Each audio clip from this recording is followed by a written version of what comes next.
This country, being the cradle of the Industrial Revolution that it was, is now littered with old industrial hulks, buildings that don't serve a purpose anymore, but which are beautiful in the landscape. We admire them, we love them, we visit them. The question is, what do we do with them? How do we look after them? Do we preserve, conserve, restore, or do we just let them fall into the ground again? I mean, buildings like this old Cornish tin mine, what could they be? 5 years ago, I met a couple who wanted to preserve their building and keep it from disappearing into a pile of rubble by turning it into a house. In 2017, Leigh and Richard went on holiday to Cornwall and returned determined to become the proud owners of this derelict flour mill. We're complete novices. We just fell in love with it. It was instant. The old girl was in a far worse state than they'd feared. Part of the floor did collapse. More damage than we would have liked. It can tip clients over the edge financially. The listed building quickly hoovered up their spare change, leaving Richard and Leigh to provide the muscle on site. How are we going to lift them out? Magic. But in the absence of a magic wand, the demands of the build soon took their toll. I'm absolutely knackered. There isn't any money left. 2.5 years ago, Richard and Leigh had barely limped over the finish line. And I've come back to find out what life is like living in an old converted ruin. But first, here's their story.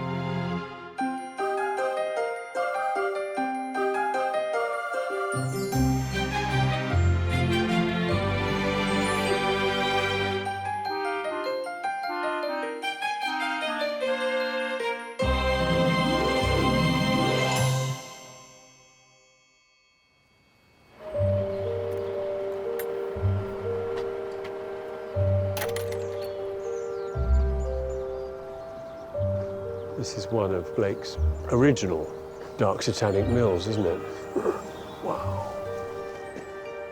This old flour mill has been left abandoned for almost 60 years, but it was once a critical hub for this rural Cornish community. These are the mill races. Fed the wheel, I guess.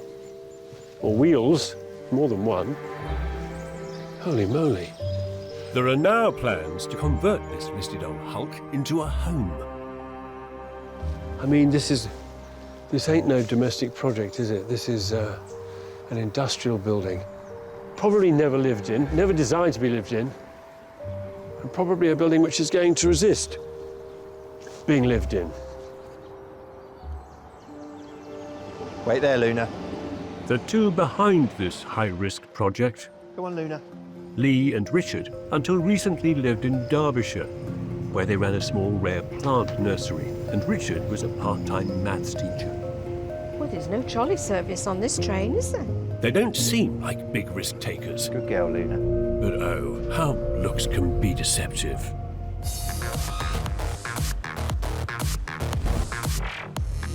Because Leigh and Richard met 27 years ago, jumping out of an aircraft. Some of the things that we've done you might consider dangerous. We've both competed at national levels, both been part of record attempts. We don't tend to take the easy option. You've got to push yourself. And if you don't push yourself, you don't know how far you can go.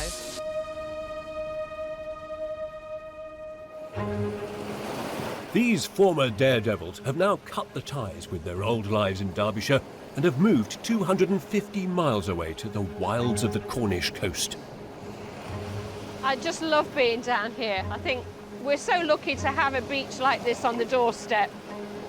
Never lived by the sea. This has always been a dream.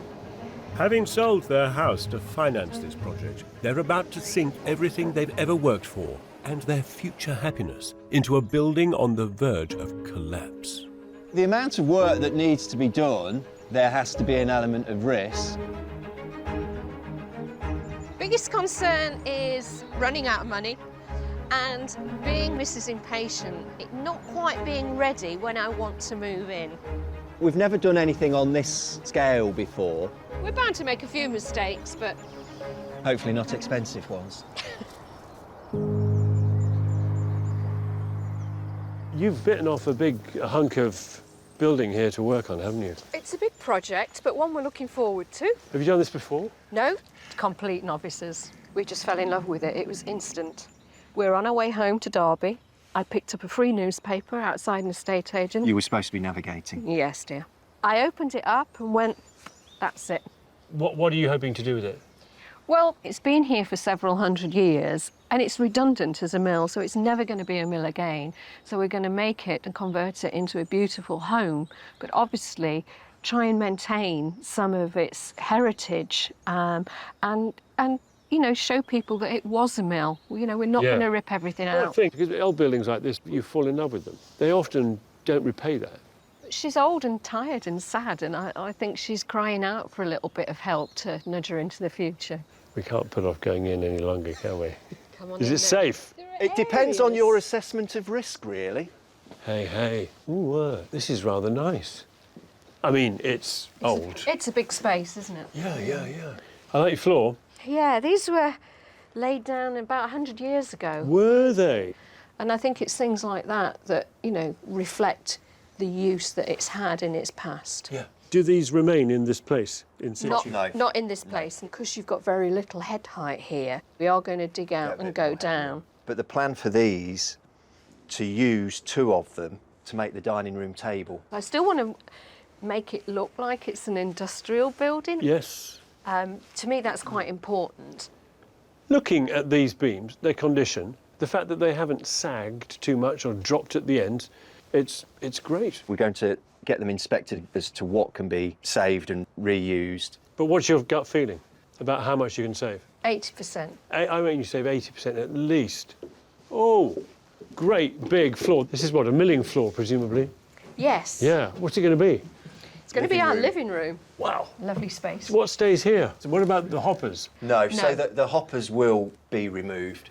And these posts supporting this beam? So the big beam's staying in. We're not disposing of any of the wood that's usable. It will be repurposed. I suppose my question here is, when you start removing the details, you start to remove the character.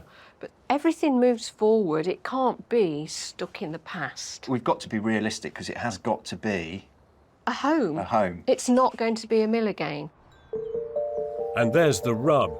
How to save every scrap of this precious place, repair it sensitively, and yet convert it to live in comfortably, without trashing it. For just over 400 years, this building was grinding flour and animal feed, and was still working in the 1960s. But for over half a century, it's been left abandoned. Partial collapse has helped damp get into the masonry. The windows and window lintels have rotted out. Leigh and Richard's most urgent job will be to tackle the stonework, rake out every inch of damp, rotten mortar made from earth and lime, rebuild areas of wall near collapse, and restore some structural integrity. Inside, the old timber workings of the mill will need to be carefully treated, as they're still helping to brace the walls. Leigh and Richard want to keep them, but will jumble them up as they reorganise the layout. All the slates will need to come off, the trusses underneath carefully rebuilt, and the building re-roofed to make it watertight again. An architect has helped them reconfigure the layout. In the roof there'll be 2 ensuite guest bedrooms. And the second floor below will house their bedroom suite. On the first floor, their open-plan living room will retain some elements of the old mill and give them access to the garden over the rear wheeled pit. The ground floor will see the most radical change. Those beautiful millstones get removed to be reused somewhere else, and a new concrete floor installed. A new kitchen and dining room will be lit by 2 new windows, for which they have permission. And ground-mounted solar panels will help power this very 21st century conversion. Leigh and Richard clearly have the passion to create something spellbinding here.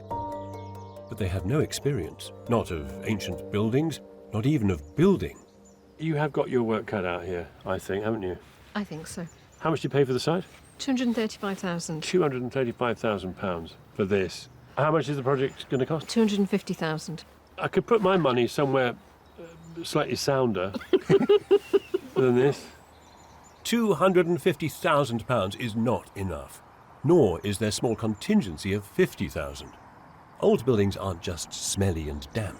They're also greedy and ungrateful. You two met falling out of an aircraft, yeah? Which suggests that you are not risk-averse. You are risk enthusiasts. Now we're risk managers. Oh, but you are taking a risk here. You are novices. But there isn't any reward without an element of risk.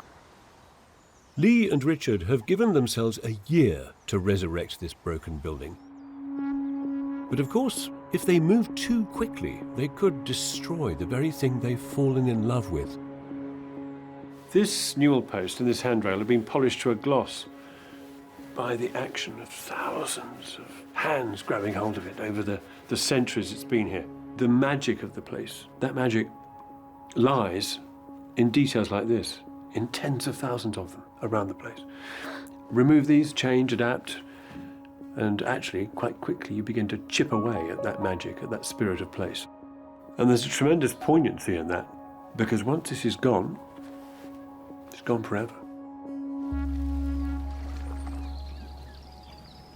By spring, Leigh and Richard have moved into a small holiday let just across the road from their site. Go on. Where the scaffold is up and the work of saving this listed local landmark can begin. A quarter of the total budget, £60,000, is being spent on a team of conservation builders who'll repair and rebuild the stonework. They start by removing the old and broken pointing and any hard cement repairs. Some people will look at this and think, knock it down. Leigh and Richard have undertaken quite an extensive amount of work. This is hard manual labour, but it needs to be judicious so as not to disturb loose and dangerous stonework. Only when these walls are secure can they start on the timber structure inside, which it seems is in far worse shape than anyone thought. Part of the floor did collapse. One of the big joists just dropped out. In places, the floor really is quite unsafe. And these ancient timbers seem to be suffering new stresses. 3 days ago, the split in this joist was 1 millimetre. We've now got cracks in it that you can put your hand in. Every new problem discovered means a new cost. We're only a short while into the project and I can see that it is already going to run over the figure that we had in mind. So somehow we've got to claw that back from other areas. Leigh is already projecting an overspend of £15,000. They're only 2 weeks in, and there could be plenty of nasty surprises yet to come. Leigh and Richard are 3 weeks into their mill conversion, and the repair of the crumbling stonework has gobbled a quarter of all their cash. However, the work is beginning to bear fruit. It's good to see the old beauty being brought back to life. The restoration contractors have found so many areas of serious damage, as well as some temporary remediations made by previous custodians. I daren't actually touch a single stone in this for fear that the entire section will fall out. It must have been like this for the past 50 years, judging by the moss. But look, it's sitting on a lintel which almost isn't doing a job at all. And the best thing of all is that somebody's tried to effect a repair previously up here, which is even better. So it's a two-part preventive measure involving an old hinge and above it, gas pipe. What a fantastic piece of improvisation that is. There will be no gas pipe lintels in this renovation. 48 new solid oak lintels are now being fitted over the window and door openings. Presumably you're prepared to sacrifice, the beautiful kitchen and the expensive fixtures and fittings in order to be able to get the building sorted. The building being sorted is the absolute priority, but there'll be no sacrificial kitchens. Well, good luck for that. Leigh and Richard's 250 grand is ebbing away fast, and they haven't even begun on the decaying interior. A job entrusted to their highly experienced conservation joiner, James. Good lad. And his less experienced jobbing assistant, Richard. Richard is like my helper, my apprentice. He's an extra pair of hands. It's unusual to have a client assisting in this way. The first task for this crack team is to dismantle the charming ancient staircase. Yeah, we'll see how he is at the end, you know what I mean? He's learning a lot as he goes, but we've had no problems so far. Right, I suggest you come down now. I wouldn't give him a job yet. Even my precious newel post isn't safe It's a nice bit of wood. from the exuberance of Richard's crowbar. So there we go. They had hoped to keep 80% of these timbers in situ, but the building hadn't told Leigh and Richard the full story. Even though this beam on the whole may look good and solid, the critical area of it is where it goes into the wall. That's rotted away. As you can see, it's just turned into dust. So you can't use that. In the following month, there is at least some good news about the stonework. All the structural repairs have been made, and the restoration contractors have begun repointing the walls with a traditional lime mortar. Protecting it from sun, wind, rain, you know, everything, all the elements. Yeah, good for another 100 years. But this careful approach of gentle, slow repair and conservation won't now be replicated inside. Leigh and Richard have now decided that almost every single beam and joist will be replaced with new timber. It's a German softwood, apparently. It's come from a local timber yard. The new, straight and somewhat characterless timber goes in quickly. They use steel tension ties to help strengthen the floors and lock the building together. This helps the structure, and the choice of softwood helps the somewhat stressed budget. In a desperate attempt to save even more cash, Leigh and Richard have now moved out of the holiday let and into Lily, come on. the world's tiniest caravan. It's a little cramped and cosy. Luna. Normally I like accommodation with stars, and the more of them the better. I've no idea how long they'll call this minute space home. That's up to the mill. A little over 2 months since work began, the roofers are on site to tackle the last big structural element of this building's salvation. I'm not sure I'm brave enough to do it. When they said it was coming off in a day, I always thought, no. Fingers crossed that underneath these slates they don't find another nasty surprise.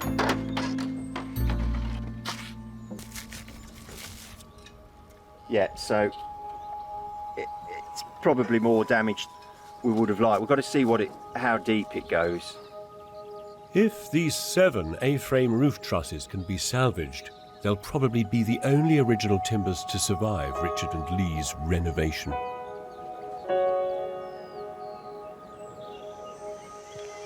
Oh, goodness me. Bits of building out in the rain. Bits of building that maybe in some cases should have stayed in the building. Thousands of bits that made it what it was. The speed of change on this project brings undesirable impacts for me. All my life, I have loved old things and loved them for their cantankerousness and their wonkiness and their history and the stories they tell and the narratives they weave. And here, it's just being ripped apart. I'm not sure what means anything anymore here. The stonework showed just how conservation repair work can be considerate and respectful. Inside, I think there's been too much change that's happened too quickly. Balancing a modest £250,000 budget with the authentic restoration of an old Cornish flour mill has not been easy for Leigh and Richard. Can you hold the window? I've got the screw now. They're now fitting 18 new, beautifully made timber windows. It cost £14,000 to repair and clad the entire roof, and an extra £8,000 in the end to retain the old timber A-frame trusses. Now, after a frantic 6 months, this building is watertight for the first time in 60 years, and the shroud of scaffolding can begin to come down. I suppose it's like the butterfly coming from the chrysalis, isn't it? Just beautiful. Bloody amazing. Brilliant, isn't it? Looking good. Over the years, you've just watched it slowly crumble away, and now it's lovely. A positive reaction from the community. And 3 weeks later, even the hardline conservationists are changing their tune. Well, how picturesque is that? What a lovely thing. They've really used their judgment with this pointing. They haven't tried to rebuild these walls to make them straight. They're still wonky and wobbly. And it's lovely. It's got loads of personality. But these restored walls are only a shell. And now all the professional craftsmen have left. The completion of this project rests solely with its inexperienced owners. You've been by yourselves on your Todd for how long? About 3 weeks now, we've been on our own. Yeah, was that, it must have been something of a shock. Yeah, I think the first morning you wake up and realise no one's coming to hold your hand. It's like, blimey, what do we do next? Now, £30,000 over budget, Leigh and Richard take on the rest of the work themselves. Within the month, Richard makes a start on the internal stonework, using skills he's picked up from working with the contractors. But that still leaves the insulation, rendering, plastering and underfloor heating, all jobs that rest in their unpracticed hands. You have so many jobs, sometimes you actually don't know where to start. The first monumental challenge they tackle alone is the millstone floor. These stones need to be exhumed, since they need to dig down to form more height in the dining room. How are we going to lift them out? Magic. You know, if we'd got a team of people in here now, you'd probably get this floor out in a day, whereas it's going to probably take me a week. Progress moving the stone floors going very, very slow, a lot slower than I anticipated. I think Richard thought that it would be quite simple. They're really, really heavy, and I think that we're going to have to get people in to help us, which, you know, it's another expense that we hadn't budgeted for.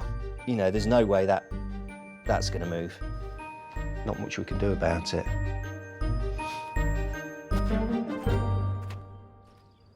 It's now 4 weeks since Richard began excavating the ground floor, and the cavalry have been called in to help. By the looks of it, this one is the main one, the heavy one. Attaching a block and tackle to a second floor beam means Richard's new timbers are given a real test. Yes, very heavy piece of kit. On that side. The planning conditions for this listed landmark mean that 2 of the millstones have to be retained within the building. They're clearly reluctant to leave their ancient home. We're all a little bit surprised about the size of this millstone. He is a bit heavy, isn't it? 4 men take 4 hours to remove the largest of these granite beasts from the floor. I was dreading moving them, if I'm being honest. But now they're out, it's, yeah. Well, you know, I think this bit will go quite quickly.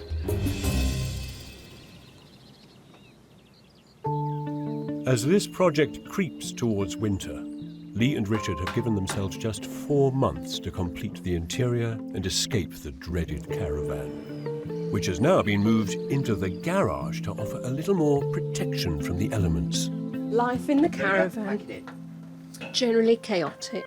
Would have been nice to have had a bigger caravan. Hopefully, just a few more months and we'll be in the mill. And I'm never, ever staying in a caravan again. Ever. And Leigh isn't the only one feeling confined. Luna, come here, sweetie. Lily, I can't believe you did that. Oh, you silly bugger. Lily! The dog's very independent. Lily! Lily! Lily! Right now! while Leigh manages the schedule and the budget, it's left to Richard to labour on site. He's installing the latest low-profile underfloor heating boards. It's a welcome relief from digging out almost 25 tonnes of rubble from the ground floor. But the demands of this building are taking their toll. I'm absolutely knackered. Just tired. The word I would choose to use would be bollocksed. Yeah, I'd say exhausted, but he has finally got the ground floor lowered. Richard thought that might take 2 weeks, but getting ready for today's concrete pour has taken 2 months. I'll let the guys do the heavy shoveling. I'll make them a cup of tea in a minute. All right. Terrific. But now, this monster of a job is complete.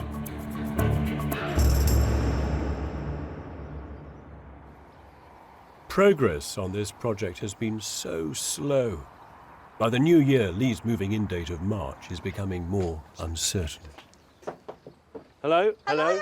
Hello? Hi, Kevin. Good to see you again. And you, how are you? Fine, thank Good you. to see you. I still can't get used to this idea. Winter residence. Yeah, it's our winter retreat. It's one thing to live in a caravan, quite another to live in a caravan in a box with no views. It's been quite tedious at times with all the rain, and hopefully it won't have to be there that long. When's that then?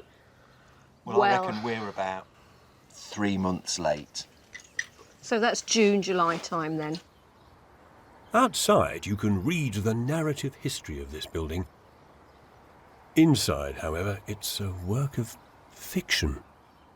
New floor, new ceiling, new joists and beams, new walls because you're plastering them all, new windows. I mean, internally, it's going to be a new building. If you look at some of the posts here, these were original floor joists. The ones we've actually put back into the wall. Has a floor joist become a post? Yeah. Purists will be horrified, but actually when you look at them, they weren't usable. You know which camp I fit into, don't you? Begins with a P. Purist. There is, of course, one part of this building that is more in line with my conservation stance: the roof. So this is all going to be underfloor heating. Yeah. You've laid your boards in readiness for it. Originally, it was meant to be 2 definite bedrooms, but we loved it so much, we're actually going to leave it as one big open plan room. You like this beautifully conserved roof. I love it. This is one of my favourite places. It's the best timber in the building by a long way. I think it's the best timber in the building because it's the old timber. Most of that old timber is now piled up in the garden. Its final purpose, to keep all those new timbers warm.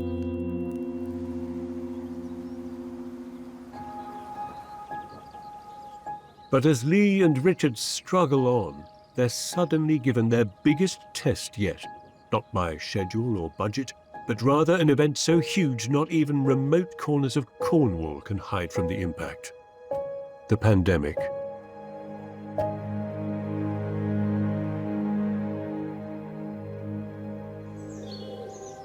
And so, after months of disruption and chaos, I paid them my last visit at the height of the second lockdown with a sense of trepidation. Had they managed to fashion a home from the rubble?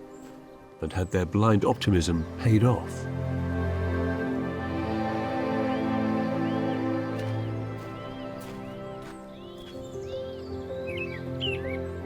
Well, I can't fault the outside. The outward appearance of the mill had undergone the most spectacular transformation. But despite Richard and Leigh's green fingers, they hadn't begun to landscape the thicket of weeds that might one day become a garden. And opposite the handsome frontage of the house sat the ugliest of breeze block garages. Hello. Hello, Kevin. Hi, are you? Kevin. How are you? Great. Well, thanks. I'm really well, thank you. How are you? More importantly, how are you both? Busy? Tired. Tired.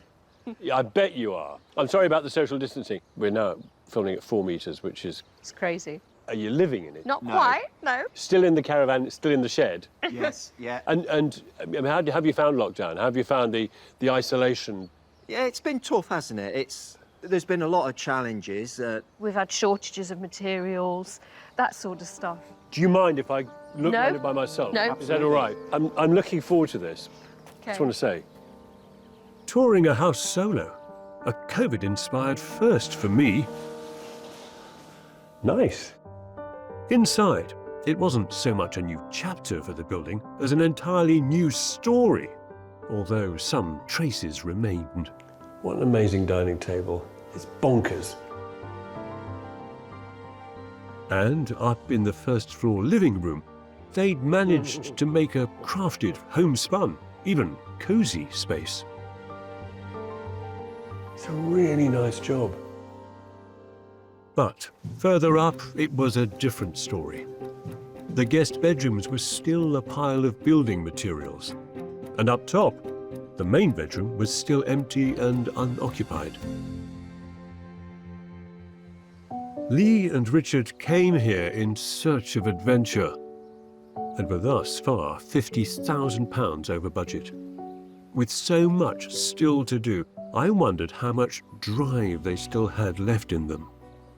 You moved from the other end of the country to do this. You changed your lives to do this. You put everything you had into this one thing. It is everything. It's taken every penny of resources and time and energy, hasn't it? Yeah. You seem both of you, quite emotional about it. Go on, you can answer that.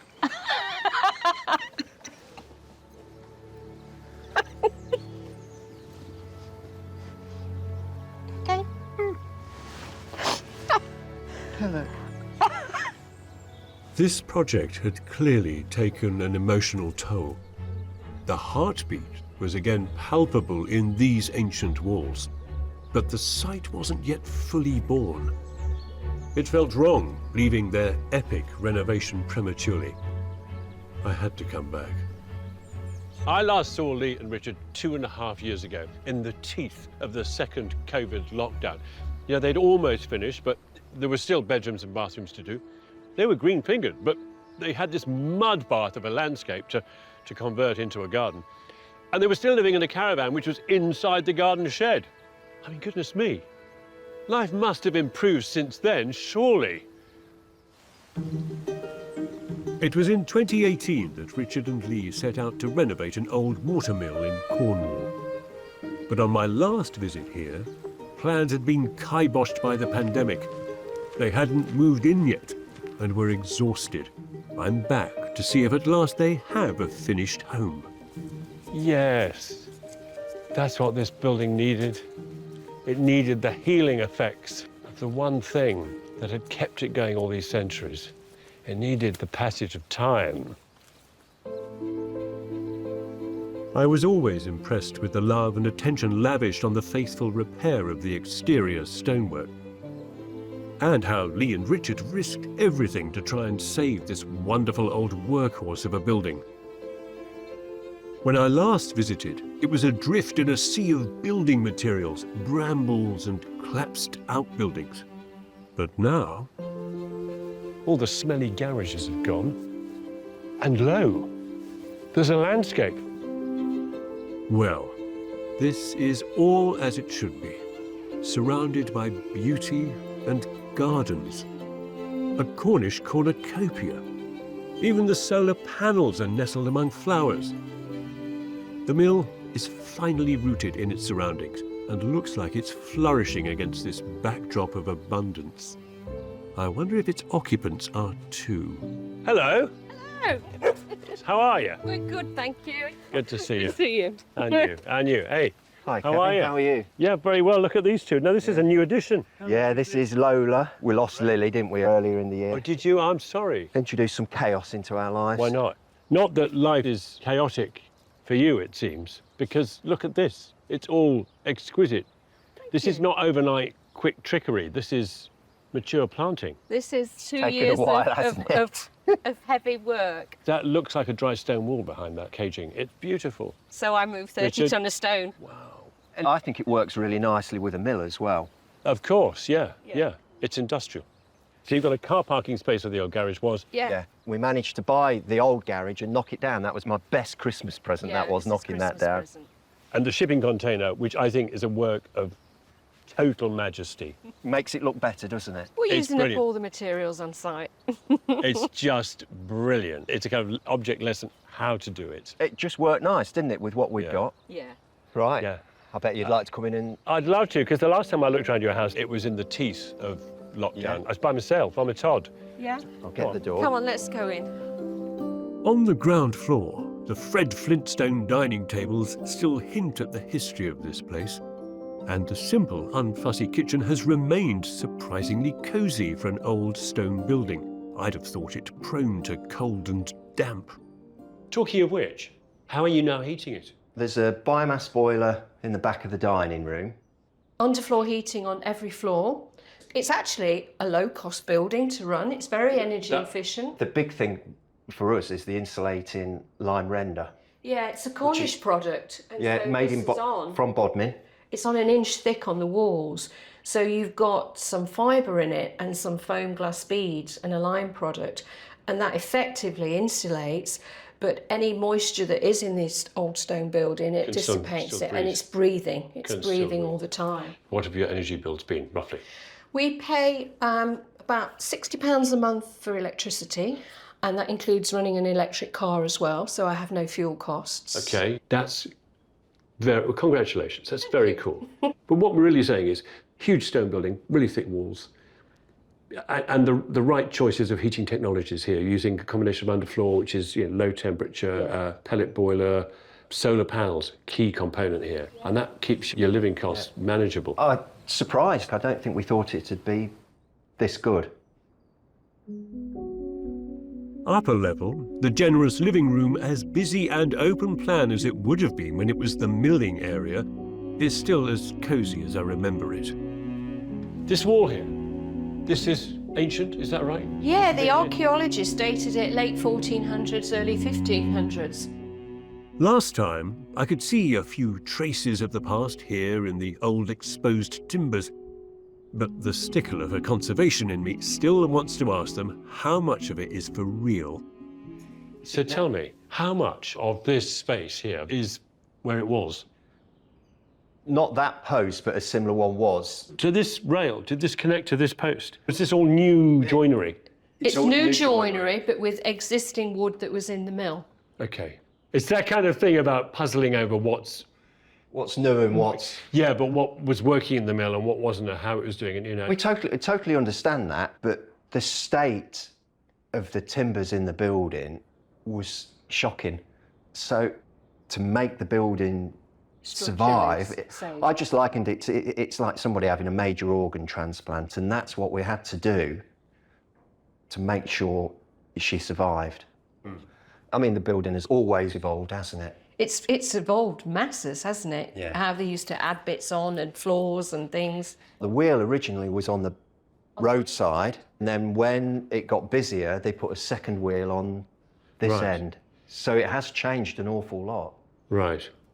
So we're saying there's been so much in the way of alteration over the centuries, hasn't it, because it was industrial. I guess it's impossible to know exactly what's always been where. Yeah. We saved what we could. And give it a new purpose. Yeah. Good. Good. 2.5 years on, I almost take Richard and Leigh's point that they are merely the most recent in a long line of occupants to have tinkered, tweaked, and rebuilt this mill. There's one big improvement since my last visit. The bedrooms are finished. 2 guest rooms occupy the second floor, each with an ensuite.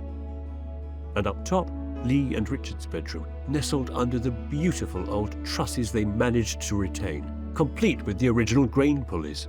Gosh, this floor just benefits so much, doesn't it, from these hexagonal shapes. Each truss is a repetition of the next. And so nicely done and properly repaired. The beams provide the appropriate framing for the views out to the valley beyond. It's really nice. There's a bathroom too, with a surprisingly appropriate bath, like an industrial tub. I get the sense that these two are beginning to feel a strong connection to the long lineage of this mill's inhabitants. Oh, I want to show you something, Kevin. A lovely photo of the mill. Miller, is that him? Yeah, that's him. That's him, and that's his wagon. I think about that every day. You know, what's happened here, what it's seen. An old guy came to see us and he remembers playing here as a child. He said the millers used to chase us and put flour sacks over our heads. And I think, Perhaps not nowadays. Perhaps not nowadays. So you're beginning to kind of feel that you're part of something bigger, longer. We can trace the people that have leased it and owned it back to 1610. So really, we're just another name at the bottom of the list. And there will be names after us. The spirit of the ancestors has infused the current inhabitants. A spell only a building with such deep roots has the power to perform. And under their influence, Richard and Leigh have transformed the garden to the rear with a pond for fish, landscaping that sensitively traces the original water channels, and a clever means of connecting back to the house. Hey, I thought I might fall into the water, but no, look. Dog's safe. Big grill, and yeah, love this. It's clearly a piece of modern industrial language, and it just suits a mill. Fits it. Yeah, absolutely bang on. Richard's sweat and toil has transformed this old mill. I wonder if it, in turn, has transformed him. Are you through the emotional roller coaster yet? Are you, when we spoke last, you said you were sort of emotionally overwhelmed by it. It's changed me a lot, I think. Has it? Yeah. We had a wedding anniversary, I cried. We lost Lily, I cried. Yeah. Yeah, I don't know whether I find it a bit overwhelming at times, but yeah, just everything about it, I just love it here. Do you see it as an admission of strength almost, that you're able to be in touch with your emotions more? An improvement, I reckon. Yeah. An improvement.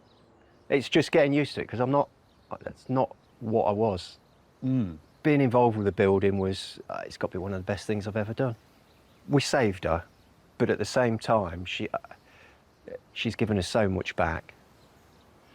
And for Leigh, who's now chairwoman of the local gardening club, has saving the old building helped to build wider connections? People have welcomed us with open arms and made us feel very welcome. Because of what you've done? Yeah, I think because of what we've done, and because, you know, for 60 years they saw a significant building deteriorate, and, you know, at least someone's put something back. The reanimating of this old mill has been a sort of lightning rod, jolting its occupants and all that surrounds it back to life. I get the feeling, Richard, that although actually you loved the zen, the flow of the work here, and that was something you particularly enjoyed, what emerged from that is an emotional relationship with this place, which I can't imagine you quickly wanting to give up.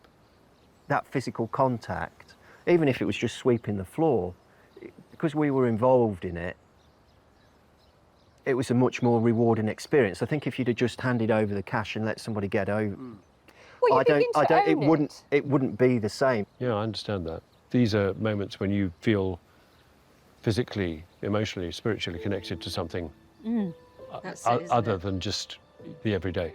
Yeah, it's not just four walls and a roof, is it? No, it's not. It's not. Definitely a home now, isn't it? I just think she's looking after us. Yeah, we're happy. That's all that matters. The mill may have struggled to get used to its new incarnation as a home, but it has embraced its new role. Always a place of industry, it has gone to work on its latest occupants, revitalising and embracing them with warmth and comfort and the resonance of its history. So I know I've given Leigh and Richard a hard time over the course of this project, but only because I was interested in the best possible outcome.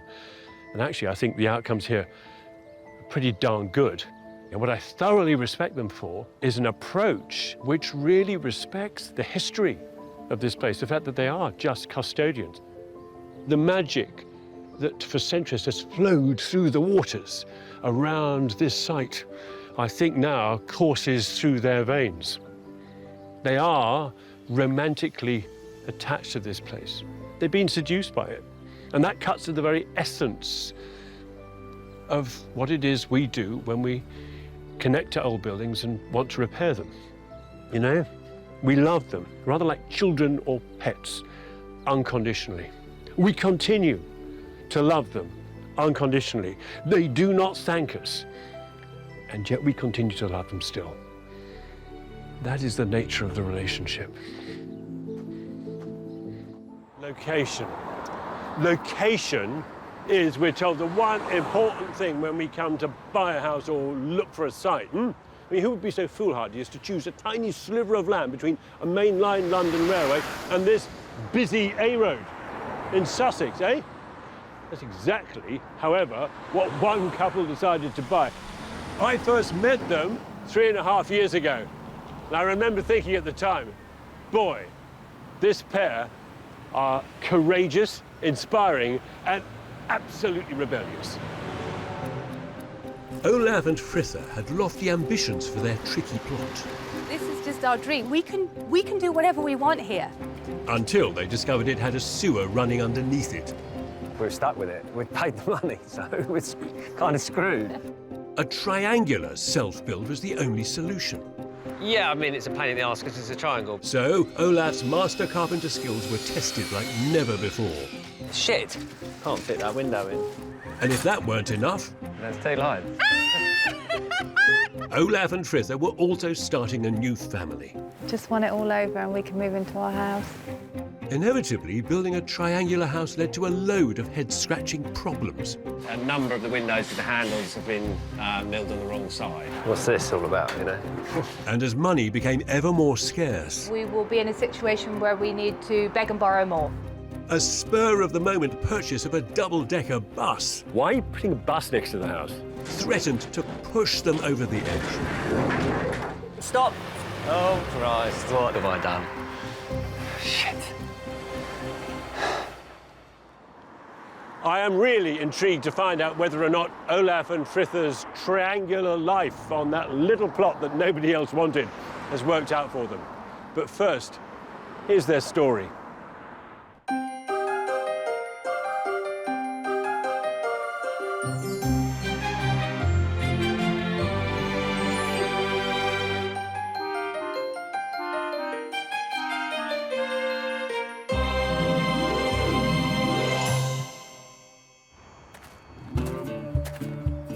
There are some people in this world that don't follow the well-worn path of convention.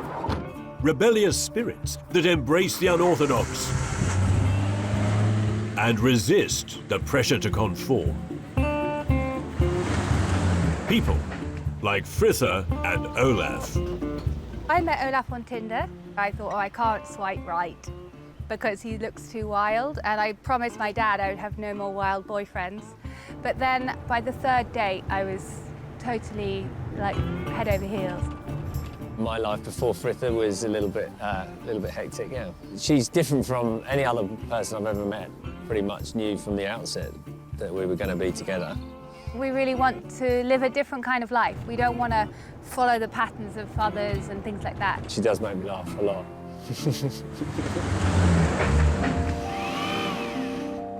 Fritha runs an ethical business importing hand-stitched fabrics from India.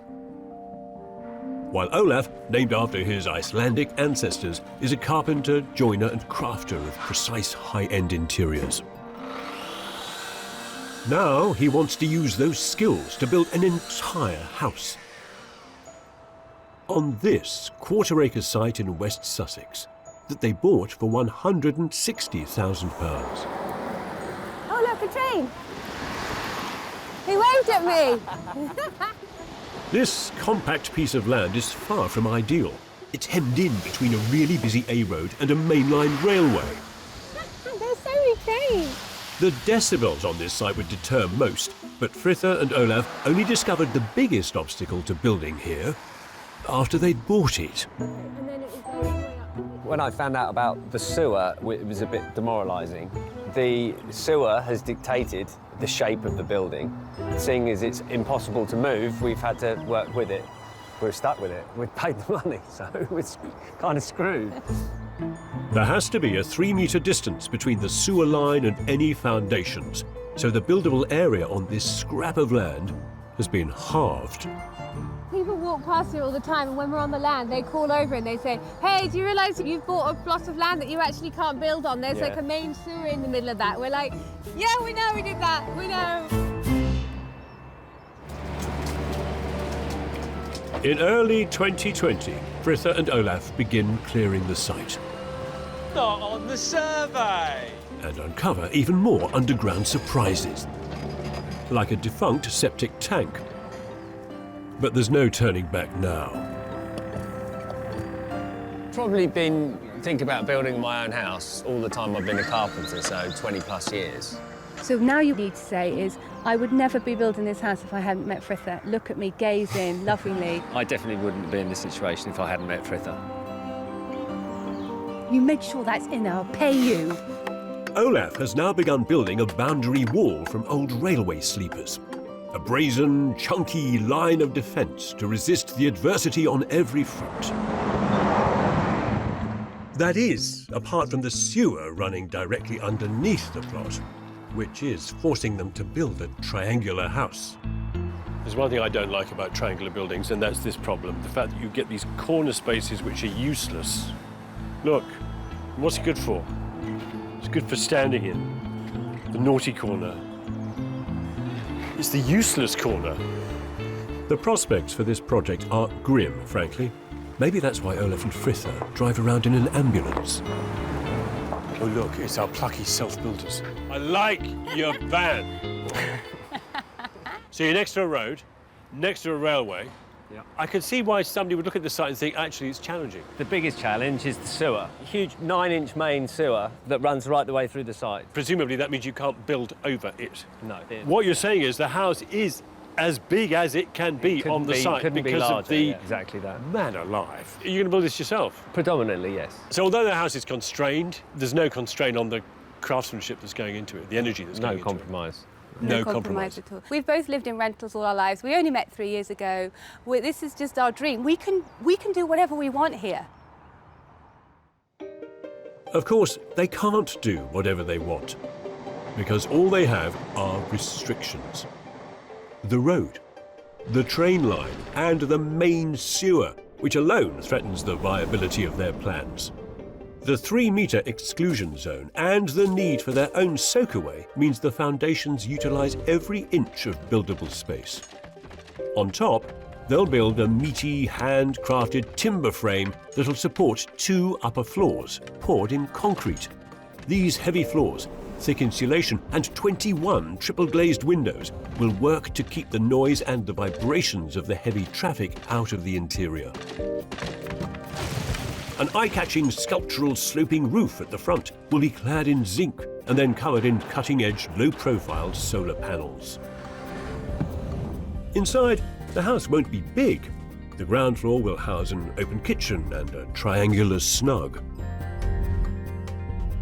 An acutely angled first floor will squeeze in a study, bathroom, and 2 bedrooms. Upstairs, in the sloping eaves, the main bedroom with a large bathroom will become Olaf and Fritha's tree-top haven. The building will be clad in white render, black engineering bricks, and Olaf's favourite, wood. Olaf plans an outdoor kitchen and a sunken circular fire pit. This is an unconventional house on an unforgiving plot. To build it will not be easy, so their budget had better not be as constrained as the site. So how good are you both with cash, with money, you know? Have you drawn up spreadsheets and cash flow forecasts for the project? No. No. So how much are you spending on the project? It's 190 is the mortgage. 190,000? Yeah. So that's a mortgage you've got there? Self-build mortgage. So how much have you spent so far? 20, 30 grand? We're knocking on the door of 100 at the moment. Well, good. What that you spent? That's including this. Spent, yeah. That's including getting out of the ground with the concrete and everything. And the windows. Windows are and paid doors, for. okay. Well, how much were the windows? 37. 37? And that includes the front door. Okay, that's good. That's but you've spent 60,000. In foundations like this should cost about 20, 30 tops. You spent double that. Making this land buildable has cost us a fortune that we didn't realise it was going to cost us. And that leaves you with 90,000 to finish the house, everything. You can do it, Olaf. He's going to have to. Wow, this budgetary revelation is yet another giant hurdle for a project besieged by compromise. This magnificent, great, powerful sleeper wall is beautiful, and it's finished. Whereas this lightweight timber stud work that Olaf started is weedy. This wall actually speaks of craftsmanship and skill. This one, well, it's all to play for here, isn't it? And going forward, I just hope that all the qualities of this somehow magically transfer to the work Olaf has to do, because everything falls onto his shoulders. Everything is his responsibility. It is, in every way, down to him. Fritha and Olaf want to finish this unlikely house in just 12 months. So Olaf and a trusted colleague don't waste any time in getting started. I'm in my element here, and then, you know, that's what I was born to do, I think. I have go mode, and that's it. I don't have a sort of half speed. Of course, it's not long before those spiky angles make themselves felt. Shit! Can't fit that window in. Pretty pissed off. This pitch on the forward roof is one of the steepest angles on the building. I was 2 degrees out. 2 degrees out doesn't seem much, but it's about that much missing out of the top floor. Yeah, I mean, it's a pain in the arse because it's a triangle. One tiny error in degree will now mean several hours of reworking part of the roof. My brain hurts.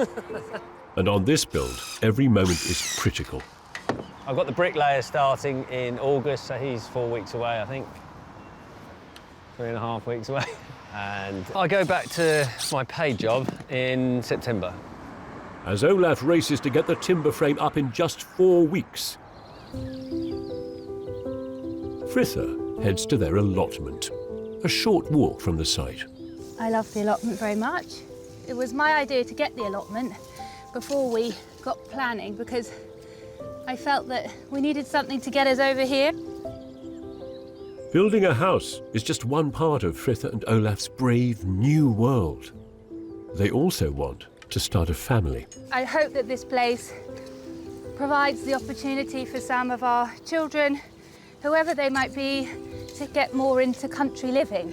Fritha and Olaf have been trying for a child for over 2 years. They're currently staying at Fritha's parents in Guildford, 20 miles away. Have we got a lighter? And they've turned to IVF. The first important step of that journey begins tomorrow. This is what we've been working for 2 years, basically. We had one pregnancy and it ended up in a miscarriage. Yeah. Building a house, you can control it to a certain degree, but this is completely uncontrollable. So there's an air of uncertainty that is quite daunting, really.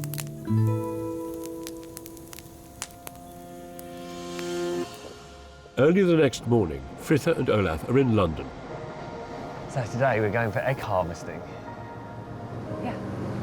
We're going to go and get 5 juicy eggs out. It's just one step at a time, I think. These two aren't just taking on the stress of building a house. They're actively pushing for new responsibility. And whatever the outcome, they both know that great change is coming. See you on the flip side.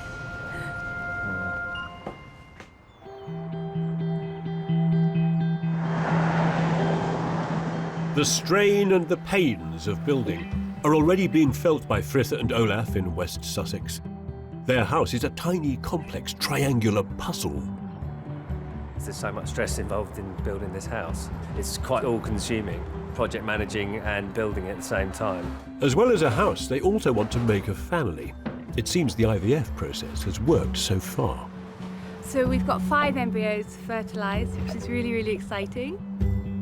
Their lives are moving like whirlwinds, with only one impediment in the path of their pursuit of happiness: money. There was quite a tremendous overspend on the groundworks. You know, it was unforeseen circumstances. It's going to go over probably by about 50 grand. We'll run out of money, and then we will be in a situation where we need to beg and borrow more.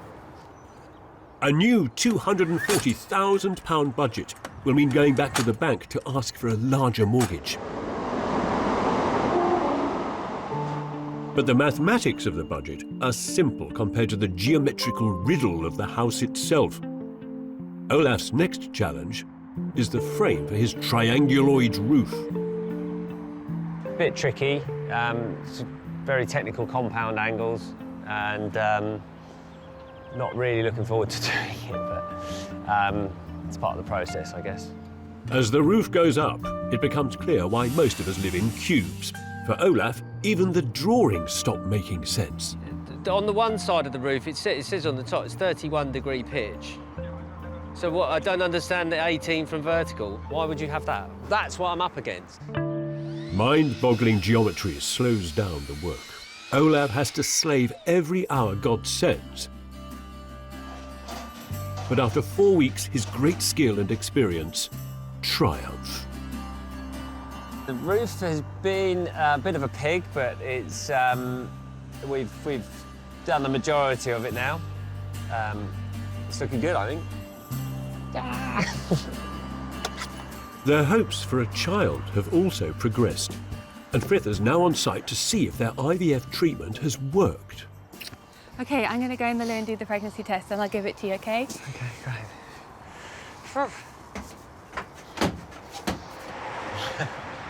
Fingers crossed. Often, our fates are sealed in single moments, but rarely in a portaloo.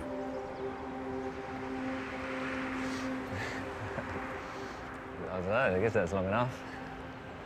That's 2. There's 2 lines. This is big enough. Getting a positive pregnancy test now is huge for us. Yeah, I think this test does hammer home the necessity for this house. It's definitely going to concentrate the mind a little bit more. And so it should. By the following month, the metal rib deck for the heavy concrete floors goes down, and the spaces inside are becoming enclosed. This building's enforced oddity has never been clearer. Wow. It's cool, isn't it? Hello. Hi, welcome back. This is extraordinary, guys. Olaf, it's a house. I didn't think you'd be anywhere near as advanced as this in 6 weeks. I know, it's You know? amazing. They're really hammering on. The frame is crisp and strong, but also completely nuts. Every building has compromise. It's impossible to build without compromise. Really? You know, you could argue that actually the triangular shape of the building is a compromise in plan because it's constrained by the site. Yeah. Surely you must be prepared to accept a degree of behind-the-scenes bodging in a building. I'm not prepared to bodge anything, no. Where was the crunch point in the building, if any? That bloody top corner. It was that bad you referred to it as the bloody top corner. I actually made a model of it so I could sit there and get my head around the whole thing. This full-scale model of where the building's largest triangles converge took 7 hours to make, and it's a fascinating glimpse into the mind of a perfectionist. To get them to meet in the right place was kind of trial and error. I definitely didn't think that was going to be as difficult as it turned out to be. The word is integrity. Isn't it? Absolutely. And it's important to get this done, isn't it? I mean, you have a deadline. Yes, we do. So our IVF process has been successful. It's at very early days. We're just remaining really positive. Olaf has created an implausible modern shell for this family home, but he's used the most simple and ancient methods to get here. You would think, wouldn't you, that to produce a building full of such extraordinary angles as this on every surface, including the roof, that you would need a sheaf of drawings and that architects and engineers would have spent months preparing detailed analyses of every junction. But no, because instead, Olaf uses things like this, 3 pieces of wood screwed together, forming a jig which you can slide over every joist end to cut it at an angle in that plane, but also in that plane. He doesn't need a computer to help him design this building. He hardly needs a pencil. The timber frame of this pointy palace may be complete, but Olaf has now had to return to a paid job he'd committed himself to, so every moment on site is precious.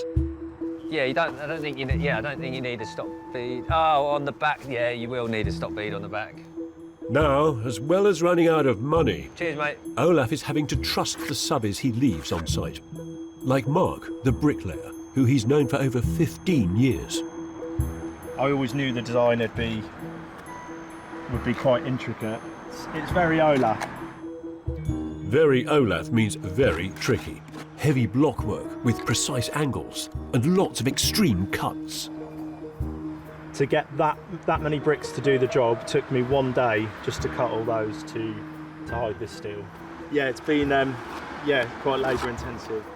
It's extremely important for me to have friends here that understand me, understand my needs, and I get on with. The zinc roof is also being fitted by someone Olaf has worked with before. Francois is basically a genius when it comes to metalwork. So how many panels have we got then? I don't know. By October, there is still no news about the mortgage, and funds are dwindling. Although Francois and his team have begun fitting the expensive zinc roof. And you want to put a gutter here? Yeah. And then When he's not at work, Olaf has been insulating, not just to keep this house warm, but more importantly, silent. Because of the railway, because of the road, sound needs to get eradicated. The amount of material and different types of materials in the actual makeup of the wall is going to pretty much annihilate any kind of sound coming through. Olaf's belt and braces approach to soundproofing will make some of these walls almost half a metre thick. Of course, that's no guarantee his plan will actually work. He's relying on mountains of different insulation and the insulating strength of his triple glazed windows. Tens of thousands of pounds worth of glass has now arrived, and it's being installed by Olaf's subcontractor. But there's a problem, and it's got nothing to do with soundproofing. There is a hiccup. A number of the windows with the handles have been milled on the wrong side. What's this all about, you know? Ridiculous. When I saw the windows were opening the wrong way and all the handles were wrong, then I lost it a bit. Out of the 17 windows, 9 of them are on the wrong side. Impossible to live with. 1, 2, 3. Olaf's a perfectionist. The windows have to be right. And that could be expensive. Three-dimensional triangular volumes are not the easiest to create, something Fritha and Olaf are quickly discovering. It's all-consuming. You wake up in the middle of the night and you end up, deconstructing a roof in your brain. Financial pressure is mounting too. The extravagant zinc roof is costing 25 grand, and the window problem is unresolved.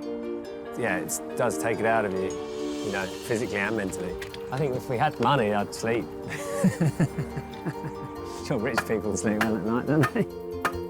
If the bank don't agree the new mortgage of $240,000 very soon, this project will have to completely stop.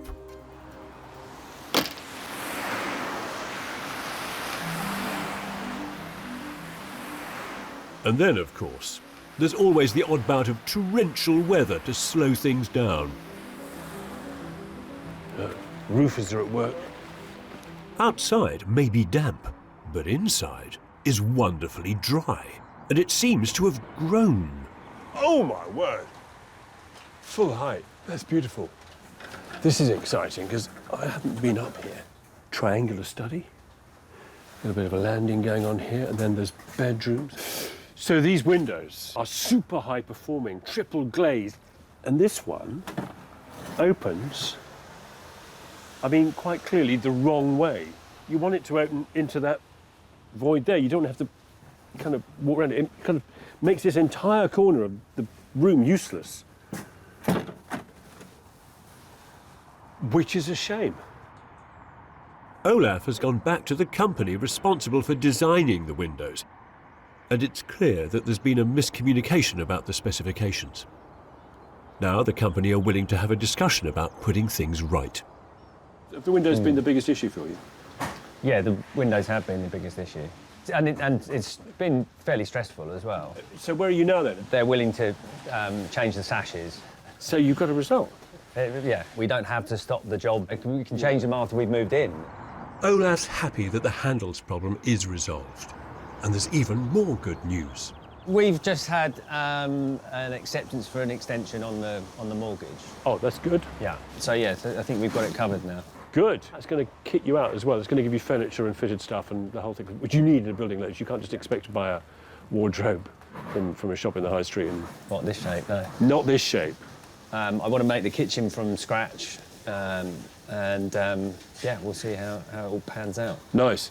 Their new mortgage must be a huge relief.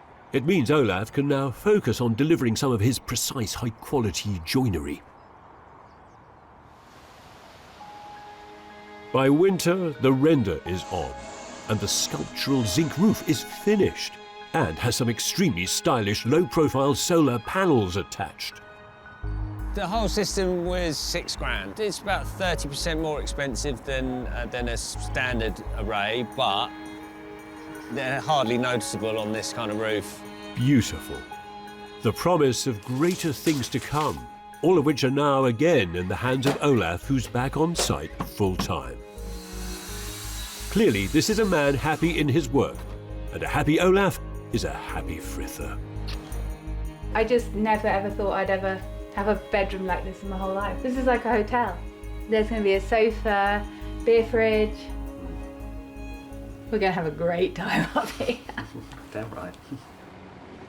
In the new year, with a baby due in 6 weeks, work accelerates.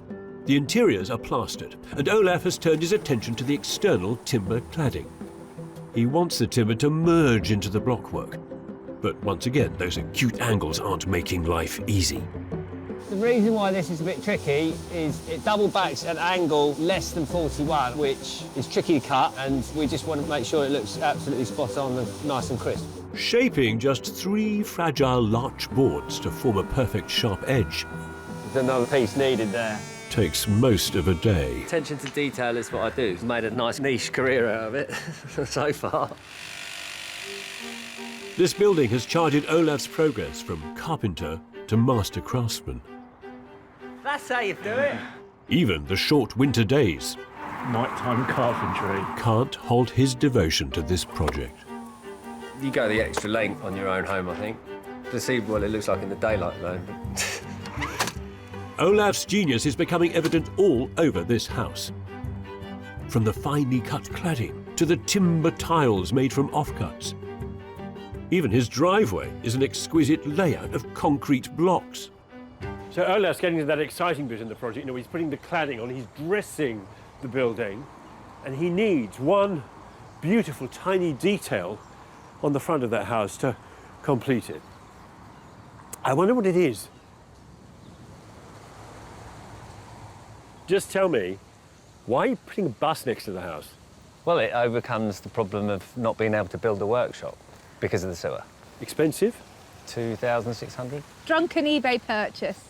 People walking by, walking their dogs will go, oh, I was hoping to see some exquisite pointing or some beautiful large cladding, but no, instead what I'm looking at is the side of a plastic bus. It's going to be really urban meets rural, meets really nice triangular house. Well, what's so sad is we spent so much money on the front door, and now, you know, you're really not going to see much of the front. That's kind of my point, really. Well, how the hell are you going to get it into place? Because you've got nowhere to... You're going to crane it in. How are you going to do it? Not sure yet. This thing has to go onto the drive, so we will have to make it work. We'll work it. Yeah. It's going to look fantastic. It looks like it belongs on a concrete ring road, this bus. It's not glamorous. Olaf still needs to get his site bus ready, alongside a few other jobs. The driveway is still not complete. I've got the fencing to do outside, the rendering and the decking In here is all the floors, all the second fix, and then final finish, including the kitchen. It's extremely overwhelming. I so admire this man for building this home almost by himself. But there is one welcome distraction.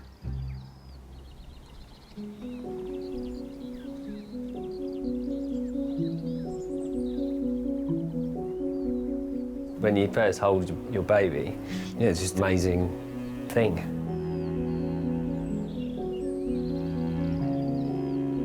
Yes. Love you. You can't stop looking at them. 100% life-changing moment. Just want it all over and we can move into our house. As Fritha and Olaf come to terms with being parents, another important arrival is speeding its way into their lives.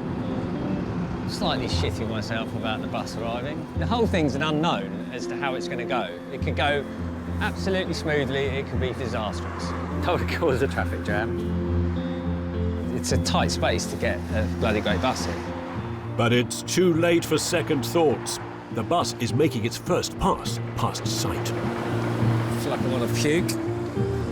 Jesus Christ, just watching it come over the bridge, it's like, oh my God. I might just get Neve to move her car forward a bit.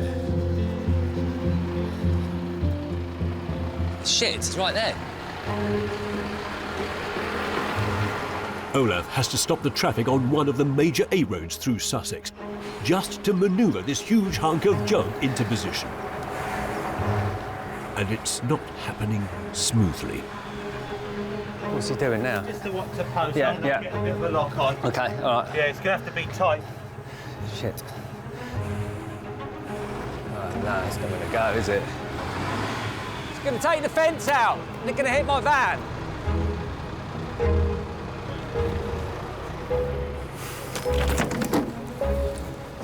The build-up of traffic Jesus Christ. makes for an unwelcome gallery of spectators. I don't know what's going on. All the effort and craftsmanship that Olaf's put into this house could all be undone. So much traffic going to be backed up right now. By a drunken late-night spur-of-the-moment internet purchase. Stop! Oh, Christ. What have I done? Shit. It felt like disaster had struck.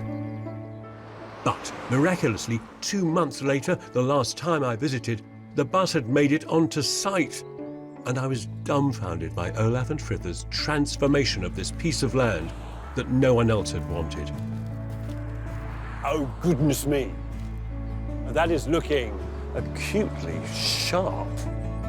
The zinc-clad roof was exquisite, puncturing the brilliant blockwork drive, as was the cladding, a combination of larch and humble engineering bricks. Every inch so well crafted. But Olaf and Fritha had only just moved in and were understandably exhausted. We're in, yeah.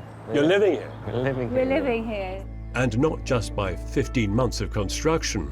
This is Lagatha. Yeah, this is. How are you, baby? Inside, Olaf had set about carving out interiors from the home's peculiar shape. Oh, beautiful. Agatha's room. That is so charming. But there was a ton of joinery for Olaf yet to complete. Unrealised also was the transformation of the double-decker bus into his carpentry workshop. Another marathon project.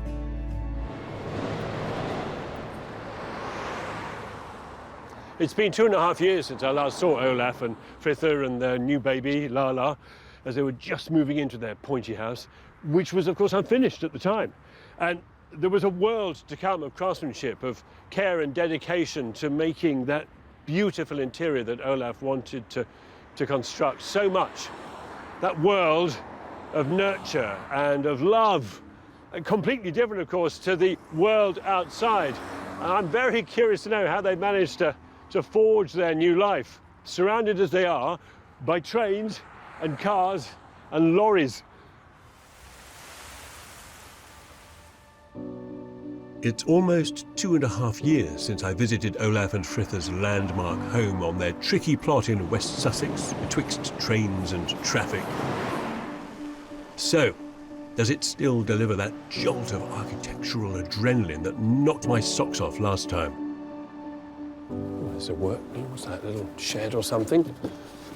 Oh, the house is good. It's still as sharp as ever. You know, it packs such a punch. So much energy in this building, and it hasn't dissipated. Oh, there's a red bus. Yeah, there you see. I'd forgotten about that. That was always going to be Olaf's workshop, wasn't it? And clearly he's using it because there are piles of timber everywhere. The canny, creative reinvention of this once unlovable site never ceases to amaze me. But what of the transformation of the lives of the family within? Olaf, Fritha, and Lagatha, now nicknamed Lala. Oh, hi! Hello. How are you? Very well. Great to see you again. And you. Great After all to this see time. you, I know, very good to see you. It's really, really good. Absolutely amazing. And how have you been over the last 2 years? Busy. Busy. Very busy. You were doing all this site work, which was, you know, heavy duty. But now, I mean, I get a glimpse of it. It's only just coming into fruition now, the bus. Yeah. So I'm still on site, but slowly taking on more work to make use of the bus. Yeah. Nice, nice. I almost forget, because I get so excited by this building. I almost forget that there's a road there. You can hear the traffic on it. I mean, how's it been? Well, we forget. You you don't notice it? No, it's oblivious. And the trains? Yeah. The trains we love. Lala just says, train, train! Yeah. You know, this whole project was about the kind of taking of an unusable thing, you know, and crafting from those circumstances something beautiful, something unusual. If the road hadn't been there, we wouldn't have had a plot that we could afford, let's face it. Yeah. Come on in. Great. So, just how effective is this super insulated home at cutting out all the commotion outside? I love this door. It's like sort of passive house standard, isn't it? All these seals. And it soundproofing, I mean, it's good, yeah? It is very good. Try it. It's like the outside world is gone. Open the door again and see. Hang on, I'll open the door. What's that? That great rumble of something. That sounds like an aircraft going over. Motorbikes are the loudest. It's extraordinary. It's also quite warm. It's lovely and warm. Lovely and warm. Yeah. Lose a layer or two. I might have to. Feel at home. Oh, it's good, that kitchen. They painted each set of door fronts with a different Pantone sample pot to save money. It's lovely and sleek. And this is, I'm assuming, I mean, these shelves here, all you. So he's made the table, all the shelves in all our bathrooms, everything is made from one tree. So the table is beautiful. When you get baked beans down here, you can't get the baked beans or ketchup out. So unfortunately, we're going to have to cut all the pretty bark off.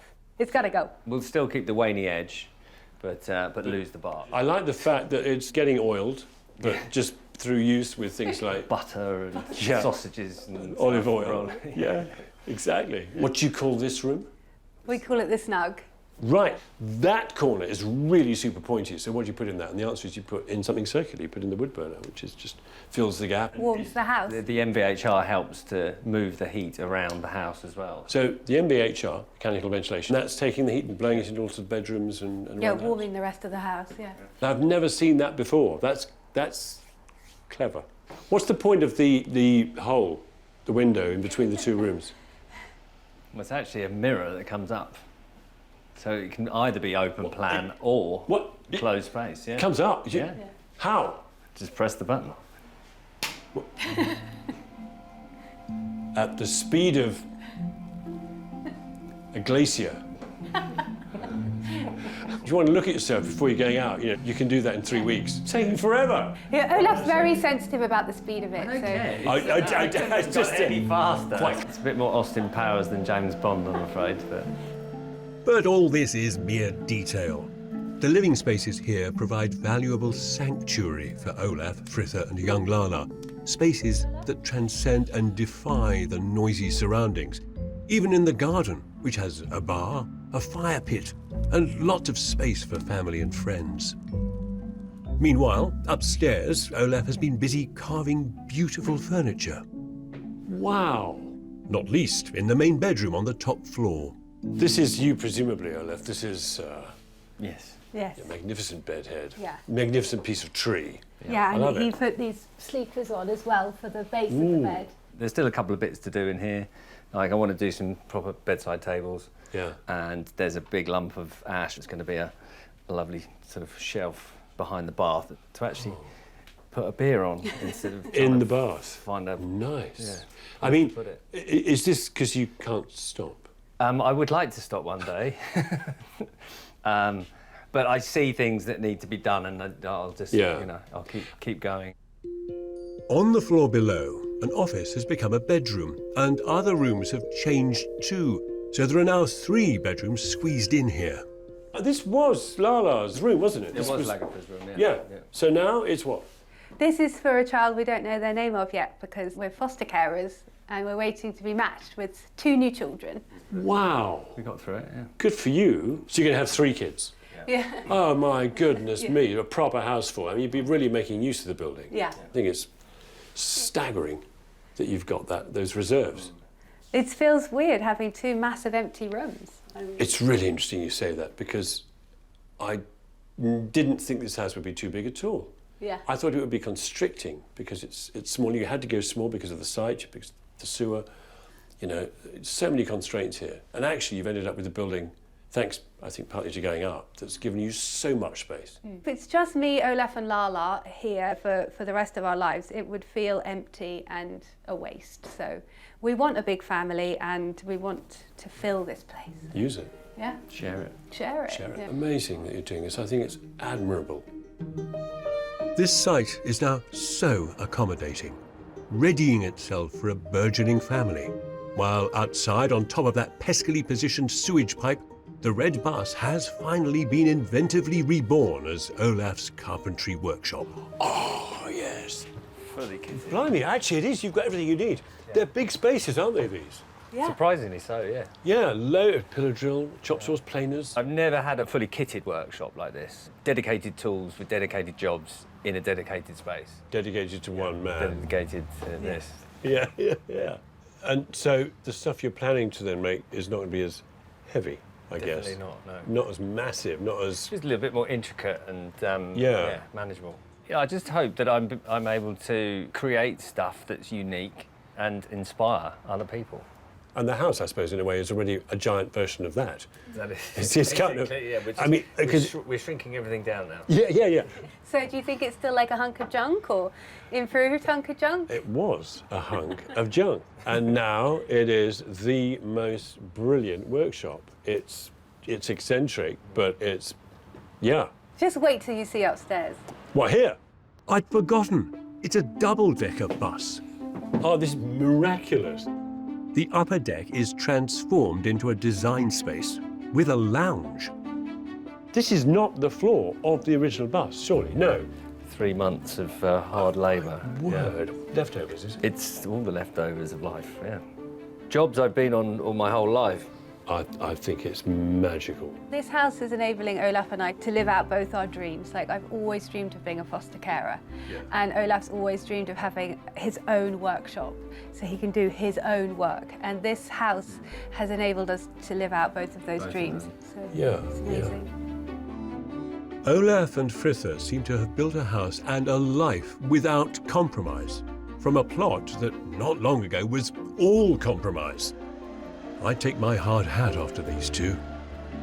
The ride here has been by bus, and it's been by ambulance, and it's been by pointy building. Has been kind of a bit wild, hasn't it?